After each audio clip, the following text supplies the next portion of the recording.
Hey guys, Bear here. I've been a long-time fantasy player. And, played mostly down in Virginia when I used to be stationed down there in the military, and I moved back here to Illinois. And I've got a lot of 40K players here, but not a lot of fantasy players. So I figured, why not start a video relaying, what are the uses of each battle force, which one can get you the most bang out of the buck, which one has the most, conversion potential, and in general, just go over the broad scope of what these things can actually do for people, to hope that I can get some people in my area to play, and also to get some people online to start to look at these things a little more carefully. Alright guys, so getting this thing kicked off, we're going to start with the Warriors of Chaos battle force, which I feel is honestly the best all-around battle force. I feel that it gives you a lot of points to start off with. It's not a ton of guys, so if you're not an amazing painter, you don't have to sit there for hours and hours. And it's a lot of fun to play with what it gives you. So let's go ahead and take a look in the units here. It comes with a unit 10 Warhounds. Warhounds are great for misdirecting units. A lot of people call them chaff units, but you can take these units of 5 dogs, make them 2 wide, 3 wide, and a couple ranks, and then just use 2 units of these guys to get in front of your other block units and your knights and redirect them to where they actually they have to pick where they go very carefully, because you can redirect them. Now what that means is you take a unit of 10 Chaos Warriors. It's not a lot of guys, but you get a flank. You most of the time you hit somebody in the front when you're frenzied. You're just going to tear them up. So these guys will help to make sure you don't get in the matchups that you don't want. And, it's really good to actually have them. Another good use for these guys, you can also use them for unit fillers. When you get this battle force, you have 20 Marauders, 12 Chaos Warriors, 5 Knights. They're really good to throw a couple in there with the Marauders. You can throw all 10 in there. You go from having a unit of 20 to a unit of 40 instantly. And it's just some dogs sprinkled in there. Nobody ever really cares. It's a common thing everybody does in tournaments. Unit fillers with wide-based miniatures to fill in your smaller rank and file. So it's a good thing for you to do. You could get away with putting a couple in your Warriors of Chaos unit too, if you wanted to extend their use. But the misdirection is just really key to how Warriors of Chaos operate. The next unit probably go over is the Marauders.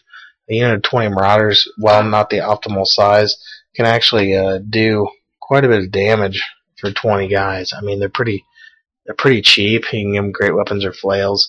You can honestly make them sword and board, and meaning you just have a shield. But get up there and just hold up units while you flank with your warriors or your knights.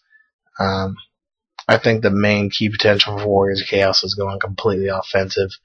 The way I play them anyway. You just go completely offensive, ram your army down the enemy's throat, and they just have to deal with it. So the next unit we'll cover is the actual warriors themselves.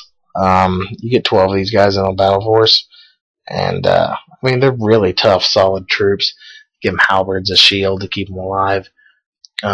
Honestly, you can use just 11 of these guys as an actual unit, and then use one of them, the champion. Don't even put a champion unit, just use that guy as your sorcerer.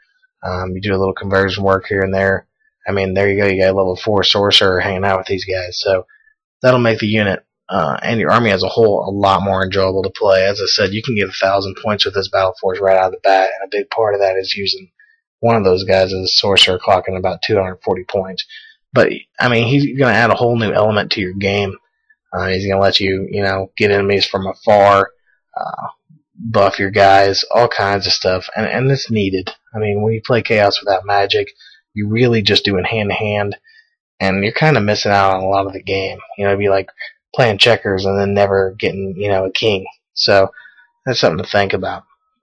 The last part of the battle force, a lot of people say the most important, is Chaos Knights. These guys will rip anything to pieces. The cool part about the sprues is they come with a couple of the lances. The lances you can actually, with a little bit of conversion work, turn them into halberds and put them on your warriors. because most of the time you're not going to want to outfit your knights with that. They come with strength 5 naturally, magical weapons. It's a really good thing, and these guys are so tough they can just slam into a unit in the front and kill their way through them. So, as I said, this battle force is definitely the best. Has a lot of good options to start off with. Marks let you customize your army to be all kinds of different things. And, the wizard will let you have the 3 lords in your book, and I think 3 or 4 other ones that you can choose from the rule book. So, I mean, that's a really good buy if you're looking to get in the game. 2 of these things, and you're at 2,000 points easy. And, a pretty good army. Not probably exactly what you want, but enough to where, it'll be competitive. It won't just be like you're throwing a bunch of crap out there and expecting it to win. So, alright guys, this will be the end of this video, and we'll go ahead and start the next one, which will be Ogre Kingdoms, which a lot of people feel is the best, if not second best battle force. So, hope to see you there. Thanks again.